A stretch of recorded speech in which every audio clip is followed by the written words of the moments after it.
Based on the evidence we have, this could truly be a 2,000-year-old burial cloth. For hundreds of years, people doubted it. Some called it fake. Others believed it was a miracle. It's an ancient piece of linen, hidden away in a quiet church vault, showing a strange image burned into the fabric. No paint, no ink, and no clear explanation. Many believed it was a fake, but others saw it as something divine. Now, in 2025, new evidence might change everything we thought we knew. This is the Shroud of Turin, a sacred cloth that many believe once wrapped the body of Jesus Christ. Its image has inspired believers, puzzled scientists, and started debates that still go on today. The shroud is kept in the Cathedral of St. John the Baptist in Turin, Italy. For more than 600 years, people have come to pray, study, or simply try to understand it. It's a mystery that sits between science and faith, between belief and doubt. Even though many have tried to prove it's not real, it's still the most studied religious relic in history. Now, with today's technology and a growing spiritual interest, one big question remains. Could this cloth be the final piece of physical evidence of the resurrection? The shroud hasn't been shown to the public since 2015. 10 years have gone by, 10 years without processions, without pilgrimages, and without a single look at the fragile cloth that once amazed the world. But silence doesn't mean nothing is happening. Behind the scenes at the Vatican and in the secure rooms of Turin, science has been busy. Quiet hands, focused minds, and passionate researchers have continued studying the shroud again and again. In 2025, something new happened. A wave of global teamwork brought together scientists, historians, and religious experts like never before. From high-tech labs in Italy to ancient records in Jerusalem, curiosity sparked again. The Vatican hasn't made any official statements. But private researchers are no longer keeping quiet. The world needs to see it again, one scientist said, not just through faith, but through the lens of truth. So now, the shroud is back in the spotlight. Not locked away in a glass case, but examined through modern research and discovery. Back in 1988, 3 labs tested a small piece of the shroud using radiocarbon dating. The results dated it between 1260 and 1390 AD. Many claimed this proved it was a fake from the Middle Ages. But there's been a long-standing issue. The piece tested came from a corner of the cloth, possibly an area that was repaired during that time. This wasn't just any sample. It might not have been from the original cloth.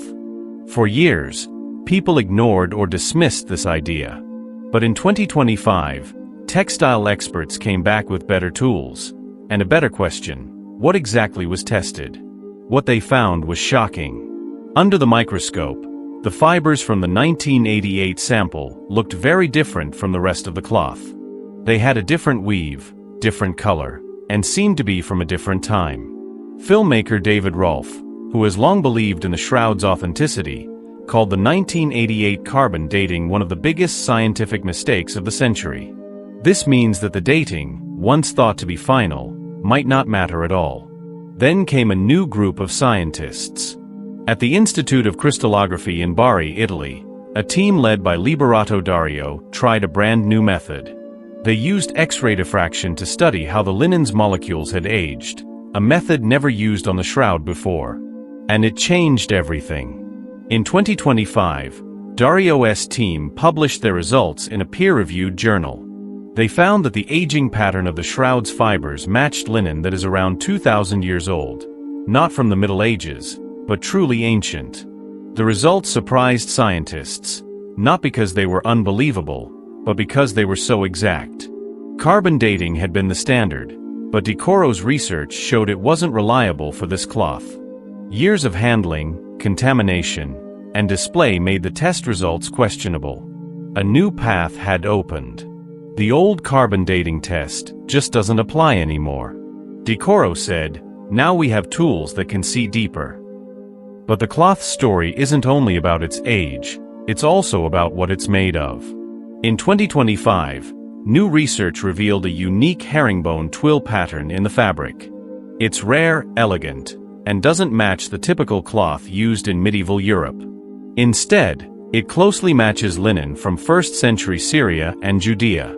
Linen like this was expensive and usually used for special occasions, often for burying the wealthy or honored. Could this be the same cloth Joseph of Arimathea used? He's the man the Gospels say wrapped Jesus' body in linen and placed him in a new tomb. Then there's the pollen. Tiny grains found in the threads come from plants that grow around ancient Jerusalem, not France, not Italy. Just Jerusalem, the place where Jesus lived, died, and if you believe, rose again. Look closely. The shroud doesn't just show a man. It tells a powerful story of pain, sacrifice, and something beyond understanding. The cloth shows the front and back of a man who was crucified. His body shows signs of being whipped. His face is swollen from beatings. There are marks from a crown of thorns, nails in his hands and feet, and a wound in his side. But here's the strange part. There's no ink, no paint, no dye. Under ultraviolet light, there are no brush strokes, no chemical traces, nothing that suggests an artist created the image. Yet it's there. Experts say it's not a painting. It's a photo-like negative image burned into the outermost layer of the fabric. It didn't happen from heat or pressure. It's as if the image appeared in a sudden flash of energy. No one knows how it got there. No one has been able to copy it. It's still a mystery. Physicist Paolo Di Lazzaro and his team studied this for over 10 years.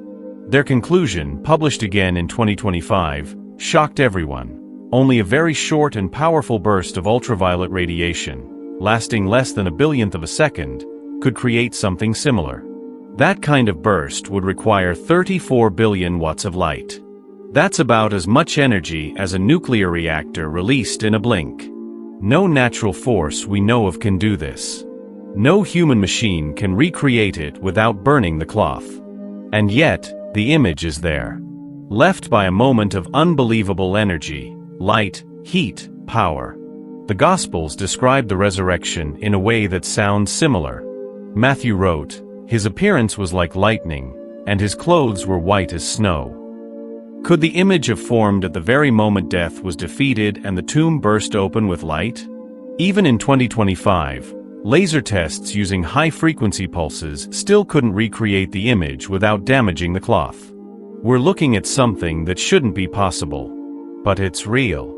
In today's digital world, we can fake almost anything, except this. For over 40 years, scientists, artists, and engineers have tried to recreate the Shroud of Turin. They've used paint, acids, sunlight, heat, vapor, and even computers. All of them failed. Why? Because the image is more than skin deep, it has depth. The shading on the cloth creates 3D data, like a topographical map. It holds a three-dimensional record of the body that was once inside it. In the 1970s, NASA engineers used tools designed for space photography to study the shroud. What they found stunned them. The image had depth only possible from a real 3D body. It wasn't a flat drawing. Not a painting. A real body. In 2025, AI technology confirmed it again. Enhanced imaging and simulation showed that no known method, old or new, can recreate the image without destroying the fabric. The image shouldn't exist. But it does. And it's not just a visual mystery, it's a forensic one too. The stains on the cloth have been tested again and again over decades. The result is always the same. It's real blood. Human blood. Type AB, common in Jewish populations, rare in Europeans. The blood contains bilirubin, which shows signs of trauma, suffering, and torture. And the injuries on the cloth match those of a Roman crucifixion.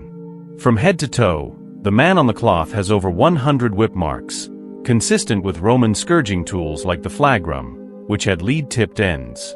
His head shows puncture wounds, likely from a crown of thorns.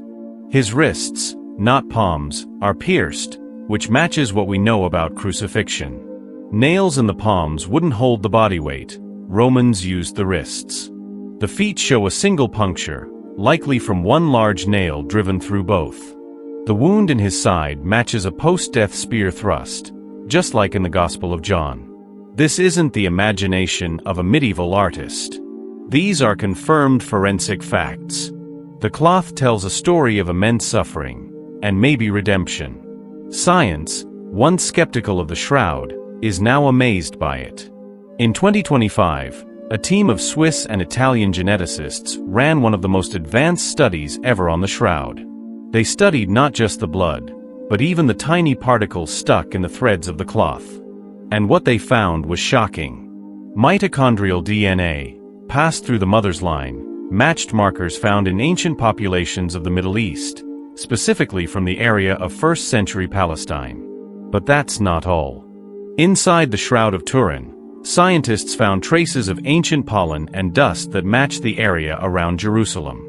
Even the bacteria on it matched the dry, Middle Eastern climate. But then something strange appeared, a protein that showed signs of intense, quick heat, but without any burning. It looked like the cloth was hit by light, not fire. In 1532, a fire broke out in France where the shroud was stored. Hot metal from its container burned parts of the folded cloth. But when it was unfolded, the image of the face and body remained untouched. In 2025, thermal imaging confirmed the image wasn't affected by heat at all. It didn't burn, fade, or move, because it wasn't created by heat or chemicals. It was as if light had imprinted it. Once dismissed as a fake, the shroud is now getting serious attention. In 2025, cultural voices like Joe Rogan and Eddie Bravo began speaking openly about it. Bravo said, "If this is real, the world has to pay attention." Their conversations went viral. Then came the Netflix documentary Encoded in Light, watched by millions. People began to wonder, what if the shroud isn't just a record of death, but a sign of resurrection? The Bible says Jesus is the light of the world, and during the Transfiguration, his face shone like the sun. Could this cloth have captured that moment of divine light, not a shadow of suffering, but proof of life after death? The shroud might be more than cloth. It could be a witness to the resurrection of Christ, a silent message of hope and love, saying, "I was there. I saw it. I remain, so you might believe." Even in 2025, with all our technology, we still can't fully explain it. Maybe we're not meant to. Maybe it's not just science, it's revelation. And if it's real, then the resurrection is real. And that changes everything.